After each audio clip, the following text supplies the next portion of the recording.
आज आमच्या श्रीरामाचा 500 वर्षाचा वनवास संपला. आज आमची अयोध्या अगदी म्हणजे तणा मनाने सजली आहे. त्या रामाबद्दल काय बोलावं, काय सांगावं. आमच्या मोदी साहेबांनी आमच्यासाठी काय केलं, आमच्यासाठी आज सोन्याचा दिवस उगवला.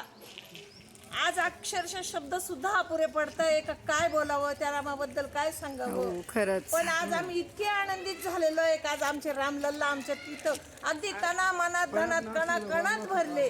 आज आम्ही त्याच्यामुळं दिवाळी आज साजरी करू हो, राहिलो. दिवाळी सारखा सण आहे आज. आज आमची राममय दीपावली साजरी होते.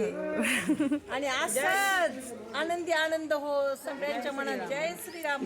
जय श्रीराम.